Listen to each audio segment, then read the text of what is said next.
आई, तुला मुलगा आणि सून आणि सोन्यासारखा एक नातू असून देखील तू तुझी घर संपत्ती मुलीला का देत आहे? आणि मुलगी सांगते त्याच इशाऱ्यावर तू का नाचत आहेस? तेव्हा कावेरीजींनी त्यांच्या मुलाला असं काय उत्तर दिलं की ते उत्तर ऐकून त्याला खूप मोठा धक्का बसला आणि त्याने केलेल्या कृत्याबद्दल त्याला पश्चाताप होत होता. आई, आम्ही फिरायला जात आहोत. सतत फोन करून आमच्या डोक्याला कटकट करू नकोस. तिकडे आम्हाला सुखाने आनंदाने आमच्या जीवाची मौज मजा करू दे. तुझी हे रडगाणी सतत आम्हाला ऐकू नकोस आणि तू तुझी व्यवस्था कर. राहण्याची, खाण्यापिण्याची सगळी काही कर. मुलाच्या आणि सुनेच्या ह्या गोष्टी ऐकून कावेरीजींना खूप वाईट वाटलं आणि यामुळेच ते मुलावरती आणि सुनेवरती नाराज होऊन त्यांना अद्दल घडविण्यासाठी अशी काही उपाययोजना केली की मुलगा आणि सून आश्चर्याने आईकडे पाहत राहिले आणि शेवटी आईच्याच पाया पडून आईकडे माफी मागू लागले. नक्कीच कावेरीजींनी मुलाला आणि सुनेला कसा धडा शिकवला ते आपण कथेमध्ये पाहूया. स्वयंपाकघराच्या दारात उभ्या असलेल्या कावेरीजी त्यांच्या सुनेला म्हणाल्या, सुनबाई, आज मला जवळच्याच मंदिरात जायचं आहे. तिथे कीर्तन चालू आहे आणि भंडाराही आहे. त्यामुळे मी तिथूनच प्रसाद खाऊन परत येईल. तेव्हा तू माझे जेवण बनवू नकोस. आई, ओ आई, आज तुम्ही कुठेही बाहेर जाऊ नका, कारण मला आज खरेदी करायला जायचं आहे आणि बाहेर फिरायलाही जाण्याची तयारी करायची आहे. कुठे जात आहेस का सुनबाई? कावेरीजींनी आश्चर्याने विचारले. मुलांना काही दिवसांची सुट्टी आहे म्हणून आम्ही शिमला, मनालीला फिरायला जात आहोत. त्यांच्या ऑफिसमधील अजून 1-2 कुटुंबही आहेत. काय? शिमला, मनाली फिरायला जाणार आहात? कधी जाणार आहात? कावेरीजी दुःखाने म्हणाल्या. मग ती म्हणाली, हो, उद्याच निघायचं आहे. उद्याच जाणार आहे. इतक्या लवकर? सुनबाई, पण तू मला सांगितलंही नाहीस. यामध्ये सांगायचं काय आहे? आई, तुम्हाला आज सांगितलं आहे ना, म्हणूनच तुम्ही आज मंदिरात जाऊ नका, कारण मला उद्याची सगळी तयारी करायची आहे. जर तुम्ही मंदिरात गेलात तर घरी कोण राहणार? कावेरीजी तिच्या हातातील वेदनांना गोंजारत पुन्हा तिच्या सुनेला म्हणतात, बाळा, तू किती दिवसांसाठी जात आहेस आणि माझ्यासाठी काय व्यवस्था करणार आहे? काय तुमच्यासाठी काय व्यवस्था करायची आहे? तुम्ही तर ठीक आहात ना? सुनबाई, मी कशी बरी असू शकते? 2 दिवसांपूर्वी मी घसरून पडले आणि माझा हात इतका जखमी झाला आहे की मला माझ्या हात वेदनेने वर खाली सुद्धा करता येत नाही. मी डॉक्टरांकडे गेली तेव्हा त्यांनी मला प्लास्टर लावायला सांगितले होते, पण तुम्ही दोघांनी प्लास्टर लावायला नकार दिला. या वेदनेमुळे मला माझे हात वर खालीही हलवता येत नाही. घरातील सर्व कामे करणे, जेवण बनवणे खूप कठीण आहे. मी माझं कामही करू शकत नाही. ते तर औषध घेत आहे म्हणून इतके दिवस राहू शकले. आज मी माझ्या मुलाला हाताला प्लास्टर करायला सांगणार होते, कारण आता अजून मी हे दुखणं सहन करू शकत नाही. काय आई, किरकोळ दुखापतीसाठी इतका खर्च करण्याबद्दल तुम्ही बोलत आहात? आता म्हातारपणात किरकोळ दुखापती होतच राहतात. इतक्या छोट्या गोष्टींसाठी मी तुमच्या हाताला प्लास्टर करायचे का? औषधं घेत राहा, ते 10-15 दिवसात स्वतःहून बरे होईल. आणि कामाबद्दल बोलायचं झालं तर आई, ही फक्त हाताला झालेली जखम आहे, तो तुटलेला नाही. आता जा आणि तुमच्या खोलीत बसा. माझ्या खोलीत उभे राहून मला त्रास देऊ नका. मला तयार व्हायचं आहे. संध्याकाळी कावेरीजींचा मुलगा ऑफिसवरून घरी आला आणि त्यांच्या पत्नीला म्हणाला, अरे मीना, जाण्यापूर्वी तुला काही खरेदी करायची होती ना? 10 मिनिटात तयार हो. मी तुला बाजारात घेऊन जातो. तुला हवे जे ते खरेदी कर. आणि हो, आज महिन्याचा शेवटचा दिवस आहे. जर घरातील काही करायचे सामान आणायचे असेल तर तेही मला सांग. मीना म्हणते, नाही, किराणा सामान आणायचे नाही. तर आपण इतके दिवस फिरायला जात आहोत, मग किराणा सामान घरी आणण्यात काय अर्थ आहे? आपण परत आल्यावर ते घेऊ. गेल्या महिन्यातील काही थोडेसे सामान आहे आणि त्या म्हातारीसाठी तेवढे पुरेसे आहे. कावेरीजी मुलाच्या तोंडातून बाजारात जाण्याची बातमी ऐकतात आणि म्हणतात, बाळा, मला डॉक्टरकडे घेऊन चल ना आणि माझ्या हाताला प्लास्टर करून दे ना. हात खूप दुखत आहे. जर तुम्ही लोक फिरायला गेल्यानंतर खूप वेदना होऊ लागल्या तर माझी काळजी कोण घेणार? कोणी नसणार आहे. हे ऐकताच तिचा मुलगा मोठ्याने ओरडतो आणि म्हणतो, काय आई, कोणी घराबाहेर पडणार आहे? हे ऐकताच लगेच तुझं काम घेऊन येते. उद्या आम्हाला लवकर निघायचं आहे आणि खूप काम आहे, त्यामुळे तुला आता डॉक्टरकडे घेऊन जाऊ शकणार नाही. तुझा हात काय नंतर पण बरा होईल आणि शिवाय हाताला जास्त दुखापत सुद्धा झालेली नाही. बाळा, बीपी आणि शुगरचे औषध पण संपले आहेत. मी एकटीच राहणार आहे. जर काही अडचण आली तर कोण काळजी घेईल?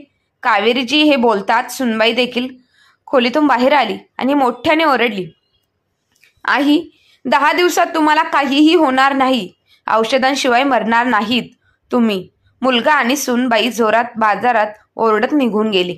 सून आणि मुलाच्या अशा वागण्याने कावेरीजींचं हृदय धडधडलं. ती खोलीत जाऊन शांत बसली आणि विचार करू लागली की सुनेला आणि मुलाला माझी अजिबात काळजी नाही. एकतर ते मला डॉक्टरकडे सुद्धा घेऊन जात नाही आणि दुसरे म्हणजे तो इतके दिवस घराबाहेर जात आहे. मी माझ्या मुलासाठी काही नाही केले, पण मुलाला मात्र आईचे दुःख दिसत नाही. ज्या मुलाला थोडंही खरचटलं तर त्याच्या वेदना मला होत असत. आज त्याच मुलाला माझ्या वेदना दिसू येत नाही. तो माझ्याशी अनोळखी व्यक्तीप्रमाणे वागतो. दुसऱ्या दिवशी मुलगा आणि तो निघण्याची तयारी करत होते आणि ते शिमला मनालीला निघूनही गेले. आता मुलगा आणि जाऊन 4 दिवस झाले होते. कावेरीजी खोलीत बसल्या होत्या. भुकेने त्यांचं पोट आकसून गेलं होतं. कधी ती खोलीत येते तर कधी स्वयंपाकघरात जाऊन डबे उघडते आणि आत पाहून लागते कदाचित कोणत्या तरी डब्यात काहीतरी असेल. पण सुनबाई घरातील सर्व रेशन संपवून फिरायला निघून गेली होती. महिन्याचा शेवटचा दिवस होता. घरातील सर्व राशन संपले होते आणि सून नवीन राशन खरेदी करायलाही गेली नव्हती. घरात फक्त काही पीठ आणि डाळी होत्या, ज्या वापरून कावेरी मोठ्या कष्टाने कसं तरी 2-4 दिवस घालवतात. त्यानंतर जेव्हा तिला घरात काहीही खायला मिळत नाही तेव्हा ती तिच्या मुलाला फोन करते, बाळा, मला खूप भूक लागली आहे. मला स्वयंपाकघरात स्वयंपाकाचे कोणतेही साहित्य दिसत नाही. या छोट्या अशा गोष्टींवरून मुलगा खूप रागवतो आणि म्हणतो, आई, तू आता लहान मुलगी नाही. घरात स्वयंपाकाचे साहित्य नसणे हे शक्य नाही. तुला भूक लागली आहे तर स्वयंपाकघरात जा आणि काहीतरी शिजवून खा. देवाने तुला 2 हात दिले आहेत, त्याने अन्न शिजून घे आणि जेव. असं म्हणत मुलगा फोन ठेवतो. बिचारी कावेरीजी स्वयंपाकघरात जातात. सर्व डबे तपासतात, पण तिला स्वयंपाकघरात जेवण बनवण्यासाठी काहीच साहित्य सापडत नाही. जेव्हा काही दिवस नाही तेव्हा भुकेलेल्या आणि तहानलेल्या कावेरीजी खोलीत परत येतात आणि बसतात. सुरुवातीला वाटले की तिच्या मुलाला फोन करून सांगावे, पण काही वेळापूर्वीच तिच्या मुलाने तिला फोन करण्यास मनाई केली होती. असा विचार करून ती फोन करत नाही. पण संध्याकाळी ती पुन्हा तिच्या मुलाला फोन करते. फोन उचलताच मुलगा चिडून म्हणतो, काय झालं आई, तू मला पुन्हा पुन्हा फोन का करत आहे? आम्ही दोघे इथे शांततेने फिरायला आलो आहोत, पण तू मला पुन्हा पुन्हा फोन करत आहे. आता काय आभाळ फाटले का की तू मला पुन्हा फोन करत आहेस? बाळा, घरात जे काही राशन होते ते 3 दिवसात संपले. ना डाळ आहे, ना तांदूळ, ना पीठ आहे. कसे बसे मी 4 दिवस घालवले. आता मी काही खाऊन. बाळा, मी सकाळपासून काहीच खाल्ले नाही. भुकेमुळे मला पोटदुखी सुरू झाली. मला माहित नाही. आई, तू किती खातेस? आठवडाभराचे सामान इतक्या लवकर संपवले आहेस. आता मी तुला इतक्या अंतरावरून काहीही मदत करू शकत नाही. तू जर काही करू शकत असशील तर कर, पण मी इथून तुझ्यासाठी काहीही करू शकत नाही. तुझे पोट आता तू स्वतःच कसे तरी भर, पण आता मला वारंवार फोन करून त्रास देऊ नकोस. मग परिस्थिती काहीही असो, तुझी तूच बघ. मला पुन्हा त्रास देऊ नको. असं म्हणत मुलगा फोन डिस्कनेक्ट करतो. मुलगा 6-7 दिवस परत येईल. ह्या 6-7 दिवसात ती अन्नाशिवाय कशी घेईल? सुनेने आणि मुलाने बाजारातून खरेदी करण्यासाठी तिच्या हातात पैसेही दिले नाहीत. घराला कुलूप लावून ती जवळच्या मंदिरात गेली. तिथे दररोज संध्याकाळी कीर्तन होते आणि प्रसादही काहीतरी खायला मिळतो असा विचार करून कावेरीजी मंदिराकडे वेगाने चालत जातात. त्या दिवशी तिला मंदिरात प्रसाद म्हणून थोडा हलवा मिळाला. प्रसाद खाल्ल्यानंतर कावेरीजींची भूक काही प्रमाणात शांत झाली. रात्रीच्या जेवणाची व्यवस्था तर मंदिरात झाली होती, पण सकाळी पुन्हा परिस्थिती तशीच होती. मुलानेही त्याला फोन करायला नकार दिला. सकाळचे जवळजवळ 11 वाजले होते आणि स्वयंपाकघरात शिजवून खाऊ शकेल असे काहीही नव्हते आणि मुलाने आणि सुनेनी 1 पैसाही दिला नव्हता. मोठ्या कष्टाने कावेरीजी जवळच्या एका किराणा दुकानात गेले आणि त्यांच्याकडून काही सामान विकत घेतले आणि म्हणाले, पैसे उधार राहू द्या. जेव्हा माझा मुलगा येईल तेव्हा तुम्हाला पैसे देईल. तेव्हा दुकानदार त्याचे सामान परत घेत म्हणतो, नाही आई, जर तुमच्याकडे पैसे असतील तरच तुम्हाला सामान मिळेल. तुमच्या मुलाने आणि सुनेने तुम्हाला उधार देण्यास मनाई केली आहे. त्यांनी म्हटलं होतं की जर माझी आई तुमच्या दुकानात काही उधार घेण्यासाठी आली तर तिला देऊ नका. म्हणूनच मी तुम्हाला 1 किलो पीठही देऊ शकत नाही. दुकानदाराचे बोलणे ऐकून कावेरीजी स्तब्ध झाल्या की माझ्या मुलाने आणि सुनेने ह्या दुकानदाराला मला काहीही देण्यास मनाई केली आहे. मग ती थकून जवळच्याच एका प्लॅटफॉर्मवर बसली. तिचा हात खूप दुखत होता. डोळ्यांतून अश्रू वाहू लागले. काय हे माझे नशीब. मी माझ्या मुलासाठी काय काय केले नाही. किती कष्ट करून मी त्याला वाढवले. त्याच्या लहानपणी मी त्याच्या प्रत्येक गोष्टीची काळजी घेतली. त्याला कधीही काहीही कमी पडू दिले नाही. जेव्हा जेव्हा माझ्या मुलाने महागडी वस्तू खायला मागितली तेव्हा मी बचत म्हणून ठेवलेले पैसे खर्चून त्याला ती वस्तू आणून खायला दिली. जेव्हा माझा मुलगा 6 वर्षांचा असताना त्याला सायकल हवी होती, पण माझ्या पतीकडे आणि माझ्याकडे आमच्या मुलासाठी सायकल खरेदी करण्यासाठी पैसे पुरेसे नव्हते, तेव्हा मी माझ्या कानातले गहाण ठेवले आणि जाऊन त्याला सायकल आणून दिली. आणि ते कानातले मी अजूनही सोडवू शकले नाही. सायकल मिळाल्यानंतर माझ्या मुलाच्या चेहऱ्यावरील आनंद पाहून आम्हा दोघांनाही खूप आनंद झाला. मला माहीत नव्हते की इतके करूनही माझा मुलगा मला म्हातारपणात भाकरीच्या तुकड्यासाठी तरसवेल. मी माझ्या मुलाला खूप कष्टाने शिक्षण दिले आणि त्यानंतर त्याला नोकरी मिळाली. नोकरी मिळाल्यानंतर आम्ही दोघांनी पती पत्नीने विचार केला की आपण आपल्या मुलासह आणि सुनेसह आरामात राहू. आता घरात पैसे आणि अन्नाची कमतरता नाही, पण ती माझ्या मुलासाठी आणि सुनेसाठी. माझ्यासाठी मात्र परिस्थिती पूर्वीपेक्षाही वाईट झाली. पूर्वी मी किमान पोटभर तरी जेवायचे, पण आज माझ्या मुलाकडे आणि सुनेकडे पैसे असले तरी ते मला पुरेसे अन्न सुद्धा देत नाहीत.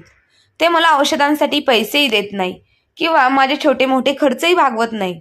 कावेरीजी बाहेर बसून या सगळ्याचा विचार करत होती. तेवढ्यात एक वृद्ध महिला हातात पेन घेऊन त्याच्याकडे येते आणि ती म्हणते की ताई, हा पेन घ्या ना, फक्त 5 रुपयांना आहे. हा खूप चांगला पेन आहे. तुमच्या नातवंडांनाही तो उपयुक्त ठरेल. कावेरीजी तिला नकार देतात आणि म्हणतात की मला पेन नको आहे. पेन असलेली वृद्ध महिला पेन घेऊन पुढे जाते. मग कावेरीजी विचार करतात की जर एवढी म्हातारी बाई म्हातारपणात पेन विकून आपला उदरनिर्वाह करू शकते तर मी का करू शकत नाही. कावेरीजी धावत जाऊन त्या म्हातारीचा हात धरतात आणि विचारतात की तुम्हाला हा पेन कुठून मिळाला. तुम्हाला हा पेन विकायला कोणी दिला. पेन विकून तुम्ही किती कमवता.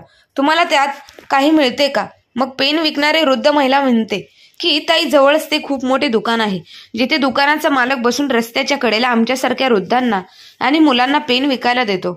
जो जेवढे दिवसभर पेन विकतो त्याला त्या हिशोबाने पैसे मिळतात आणि त्या पैशाने मी माझे जीवन उत्तम प्रकारे चालवते. मी मनापासून जेवते आणि काही पैसेही वाचतात. पेन विकणाऱ्या वृद्ध महिलेचे बोलणे ऐकून कावेरीजींचे डोळे चमकले आणि ती म्हणाली, मला त्या दुकानात घेऊन जाल का. मलाही पेन विकायचे आहेत. मलाही मनापासून जेवायचं आहे आणि काही पैसे कमवायचे आहेत. कावेरीजी दुकानात जातात आणि दुकानदाराला सांगतात तिलाही पेन विकायचे आहेत. दुकानदार आनंदाने तिला पेन विकायला देतो आणि म्हणतो की संध्याकाळपर्यंत जेवढेही पेन विकशील त्याचे पैसे घेऊन ये. ती त्याला सहमत होती.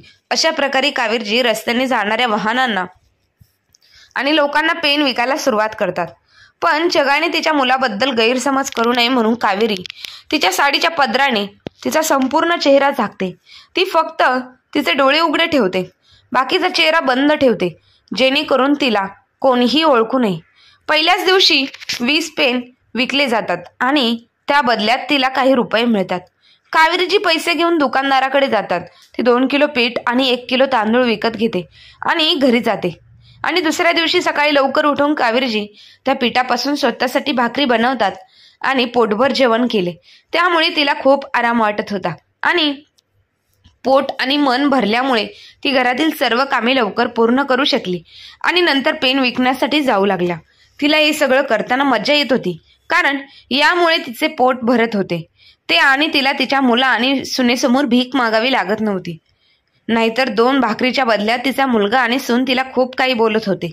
जर 2 पोळीनंतर 3री पोळी मागितली तर सुनबाई आणि तिचा मुलगा तिच्याकडे अशा प्रकारे पाहत होते की जणू ते तिला जिवंत चावून खातील.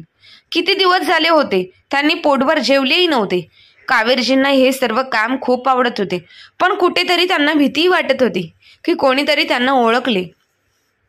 एके दिवशी ती अशाच प्रकारे पेन विकत होती तेव्हा खूप जोरदार वादळ सुरू झाले. कावेरीजींच्या हातात खूप पेन होते. त्या नुकत्याच आल्या होत्या आणि उद्या खाण्यापिण्याची व्यवस्था करण्यासाठी तिला तिचे सर्व पेन विकल्यानंतरच घरी जायचे होते. म्हणूनच वादळ आल्यावर ती खूप सावरत होती आणि एवढ्या वादळानंतरही ती रस्त्यावरती पेन घेऊन उभी राहिली आणि तेथून जाणाऱ्या लोकांना ती विकत राहिली. तेवढ्यात कावेरीजींसमोर एक मोठी गाडी थांबली. गाडीत एक वृद्ध महिला बसली होती.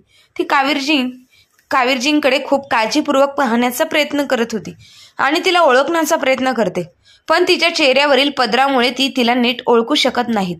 गाडीत बसलेला तिचा मुलगा म्हणतो, काय झालं आई? तू ते पेन घेऊन उभा असलेल्या बाईकडे वारंवार का पाहत आहेस? असं वाटतंय की कदाचित तू तिला ओळखत आहेस. त्याच वेळी जवळ बसलेला 12 वर्षांचा नातू म्हणतो की आजीला तर सगळेच ओळखीचे वाटतात आणि ती सर्वांना आपले म्हणू लागते. तेवढ्यात कावेरीजी गाडीजवळ येतात आणि गाडीत बसलेल्या महिलेला विनंती करतात की तुम्ही तुमच्या नातवासाठी हा पेन विकत घ्या. ह्याची किंमत फक्त 10 रुपये आहे. आवाज ऐकून गाडीत बसलेली महिला चकित होते आणि म्हणते, तू कावेरी आहेस ना? तिचे नाव ऐकताच कावेरी त्या महिलेकडे काळजीपूर्वक पाहते आणि घाबरते. पेनचे पैसे न घेता ती तिथून पटकन निघून जाते. रस्त्याच्या पलीकडे काही पोती ठेवलेली असतात. ती त्यांच्या मागे जाऊन लपते. तिला भीती वाटत होती की या शहरात कोणीतरी तिला ओळखेल आणि तिच्या मुलाकडे तक्रार करेल आणि मुलाला हे कळाले तर तो तिला खूप फटकारेल की तू शहरात राहून माझी बदनामी करत आहेस. तुला पेन विकण्याची काय गरज होती? पण कोणीही जाणून घेण्याचा प्रयत्न करणार नाही की मी कोणत्या मजबुरीने हे पेन विकत आहे. मी हे पेन फक्त पोट भरण्यासाठी, जेवण्यासाठी विकत आहे. कावेरीजी लपून बसल्या होत्या. तेवढ्यात ती बाई मागून आली आणि कावेरीजींच्या डोक्यावरून पदर काढला. कावेरीजींनी पेन विकताना पाहून ती तिला मिठी मारते आणि रडू लागते आणि म्हणते, कावेरी, मी तुझी बालमैत्रीण ममता आहे आणि तू तुझे हे काय हाल केले आहेस आणि तू पेन का विकत आहेस? तुझी मुले कुठे आहेत? कावेरीजीला ज्याची भीती होती तेच आज घडले होते. मग तीही तिच्या मैत्रिणीला ममताला मिठी मारते आणि रडू लागते. ममता विचारते, आता खरं सांग कावेरी, तुला का रस्त्यावर पेन विकावे लागत आहे? असे काय घडले जे तुझ्यावर हे दिवस आलेत? मग रडत कावेरीजी म्हणते, तुला काय सांगू सखे, माझ्या पोटाची भूक भागविण्यासाठी मी रस्त्यावर पेन विकत आहे आणि मुलगा सून बाहेर फिरायला गेले आहेत आणि घरात काहीच अन्न शिल्लक राहिलं नाही. ममताजी वृद्धांसाठी एक सामाजिक संस्था चालवतात. तिच्या मैत्रिणीला पाहून तिला तिच्या घराची परिस्थिती आणि ती कोणत्या प्रकारे लोकांमध्ये राहत आहे याची कल्पना आली होती. मग कावेरीला ममताजी म्हणतात, अरे कावेरी, मी तुमच्या शहरात आली आहे आणि तू मला तुझ्या घरी यायला बोलवत नाहीस. चल तुमच्या घरी जाऊया. घरी जाण्याबद्दल ऐकून कावेरी थोडीशी संकोचातात. ती विचार करते की जर मी माझ्या मैत्रिणीला घरी घेऊन गेली तर मी तिला काय खायला देणार? माझ्या घरात माझ्याकडे 4 लोकांसाठी स्वयंपाक करण्यासाठी आणि त्यांना चहा आणि नाश्ता देण्यासाठी पुरेसं अन्नही नाही आणि माझ्या सखीकडे खूप पैसे आहेत. तसे माझे घर पण चांगले बांधलेले आहेत आणि घरात खूप वस्तूही आहेत, पण अन्नपदार्थांची कमतरता आहे. ममताजींना ती कावेरीची परिस्थिती जाणून घ्यायची होती म्हणून तिने आग्रह केला आणि कावेरीच्या घरी पोहोचली. कावेरीकडे कालचे काही पैसे शिल्लक होते. त्या पैशातून तिने दुधाचे एक पॅकेट आणि काही खारी बिस्किटं खरेदी केली आणि तिच्या मैत्रिणीचे स्वागत केले. अरे, तुझा मुलगा आणि सुनबाई कुठे दिसत नाही? कुठे गेले आहेत? माझा मुलगा आणि सून शिमला मनालीला गेले आहेत. मुलांना उन्हाळ्याच्या सुट्ट्या होत्या ना, म्हणून ते काही दिवसांसाठी बाहेर गेले आणि आज संध्याकाळपर्यंत ते परत येतील. काल माझ्या मुलाचा फोन आला. मग तर बरं झालं, मी तुझ्या मुलाला आणि सुनेलाही भेटेन. मी तुझ्या मुलाला आणि सुनेला कधी भेटली नाही. तुला एक मुलगी पण आहे. ती कुठे आहे? ती तिच्या सासरी घरी आहे. तिच्या सासूची तब्येत ठीक नाही म्हणून ती अधूनमधून इकडे येते. वडील गेल्यापासून ती दर 6 महिन्यांनी येऊन मला भेटते. पण तिच्या सासरच्या घरातही तिच्यावर अनेक जबाबदाऱ्या, म्हणून मी माझ्या मुलीला त्रास देत नाही. कावेरीजी हे सांगत नाहीत की त्यांची मुलगी शेवटी आली होती. त्याला 2 वर्ष होऊन गेली होती जेव्हा त्यांच्या मुलाने आणि सुनेने तिला त्यांच्या मुलाच्या वाढदिवसाला आमंत्रित केले होते आणि तिच्यावर सोन्याच्या बांगड्या चोरण्याचा आरोप केला होता, ज्याच्यामुळे तिच्या मुलीचा खूप अपमान झाला होता. तेव्हापासून तिच्या आई वडिलांच्या घरी येणं तिने बंद केलं. कधी कधी ती फोनवर बोलते आणि त्यांच्या तब्येतीची विचारपूस करते. कावेरीजी एका प्रश्नाचे उत्तर देण्यापूर्वीच ममताजी दुसरा प्रश्न विचारतात, आणि तुझा मुलगा तो तुझी काळजी घेतो की नाही? ममताजी जाणून बुजून तिला तिच्या मुलाबद्दल आणि सुनेबद्दल विचारत असते. पण जशी ती तिचा मुलगा आणि सुनेबद्दल विचारते तेव्हा कावेरीजींचा चेहरा फिकट पडतो. तेवढ्यात अचानक कोणीतरी दारात येते. मग सगळेजण दरवाजाकडे पाहतात.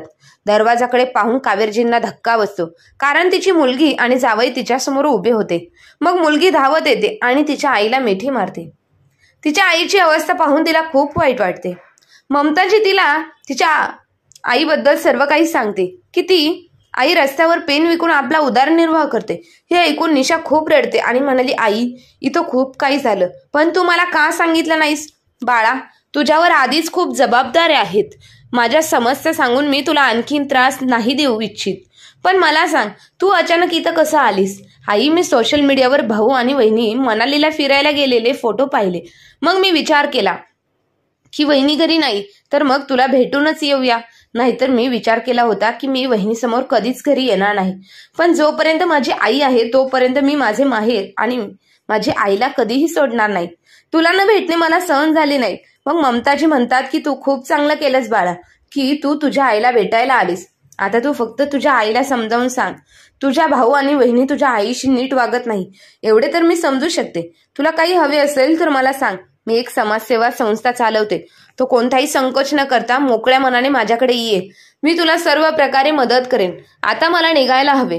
मला आता एका महत्वाच्या बैठकीला जायचं आहे. जर ते महत्वाचे नसते तर मी अजिबात गेली नसती. पण आपण लवकरच भेटूया. यानंतर ममताजी निघून जातात. निशा काहीतरी शिजवण्यासाठी स्वयंपाकघरात जाते. पण तिला दिसते की स्वयंपाकघरात खाण्यासाठी काहीही नाही. सर्व डबे रिकामे आहेत. हे पाहून निशा काळजीत पडते. डबे रिकामे पडलेले आहेत आणि घरी एक म्हातारी आई आहे आणि भाऊ आणि वहिनीने तिला खाण्यासाठी काहीही शिल्लक ठेवले नाही. हे पाहून निशा खूप रागवते. म्हणूनच आईला पोट भरण्यासाठी रस्त्यावर पेन विकावे लागतात. सर्वप्रथम निशा तिच्या आईला रुग्णालयात घेऊन जाते आणि तिच्या हातावर प्लास्टर करून घेते. माघारी येईल आईला ती म्हणते की आई, दादाचा नंबर दे, मला त्याच्याशी बोलायचं आहे. मला त्याचा नंबर आठवत नाहीये. बाळा, टेबलावरती एक डायरी आहे. जाण्यापूर्वी त्याने त्यातच त्याचा नंबर लिहिला होता आणि त्याच्याकडे एक जुना छोटा फोन पडला होता. त्याला रिचार्ज करून तो माझ्यासाठी ठेवला होता. तो परत तो जाईल. तुम्हाला हवे असेल तर तुम्ही या फोनवरून फोन करू शकता. निशा तिच्या आईच्या फोनवरून तिच्या भावाचा नंबर डायल करते. पण तो मात्र तिच्या आईचा फोन उचलत नाही, कारण त्याने तिला आधीच सांगितले होते की वारंवार फोन करून त्रास देऊ नकोस. नंतर निशा तिच्या नंबरवरून तिच्या भावाला फोन करते. निशाचा नंबर पाहून मीना दोघेही आश्चर्यचकित होतात आणि तो फोन उचलून म्हणतो, निशा, मला सांग, आज तू मला फोन कसा केला? या भावाची आठवण कशी आली? दादा, ही तुझी काय पद्धत आहे? तू बाहेर फिरायला गेला आहेस आणि आईसाठी घरातील सर्व गोष्टी संपवल्या आहेत. आई एका आठवड्यापासून उपाशी बसली आहे. स्वयंपाकघरात स्वयंपाक करण्यासाठी काहीही नाही आणि तू तिथे आरामात फिरतोय का? निशा, हा काय उद्धटपणा आहे? तू माझ्याशी कशी बोलत आहेस? कोणी त्याच्या मोठ्या भावाशी कसं बोलतं? का तू वेडी झाली आहेस का? असं दिसतंय. नाही भैया, तू वेडा झाला आहेस. आज निशा तिच्या भावाला बोलल्याशिवाय थांबणार नव्हती. ती खूप रागवली होती. मीनाही हे सर्व ऐकत होती. जेव्हा तिला कळाले की निशा तिच्या माहेरी आली आहे तेव्हा ती वरून फोन घेते आणि म्हणते की तुझी हिंमत एवढी की तू आमच्या घरी परत आलीस. यावेळी तर आम्ही घरी सुद्धा नाही, म्हणजे नक्कीच काहीतरी चोरायला आली आहेस. मागच्या वेळी माझ्या बांगड्या चोरून तुला शांती मिळाली नाही, जे आमच्या माघारी घरी चोरायला आली आहेस. जर तुला यायचेच होते तर तू माझ्यासमोर यायला हवे होतेस. असे गुपचूप आईला भेटायला का आली आहेस? आणि तुझी आमच्या घरी येण्याची हिंमत कशी झाली? जर मी तिथे असती तर मी तुला माझ्या घराचा उंबरठाही ओलांडून दिला नसता. दरवाजातूनच माघारी पाठवते. वहिनीचे बोलणे ऐकून निशा खूप रागवते आणि आवाजात म्हणते, वहिनी, मी तुमच्या घरी नाही तर माझ्या आई बाबांच्या घरी आली आहे आणि जोपर्यंत माझी आई जिवंत आहे तोपर्यंत मला माझ्या आईच्या घरी येण्यापासून कोणीही रोखू शकत नाही. तूही मला रोखू शकत नाही, समजले का?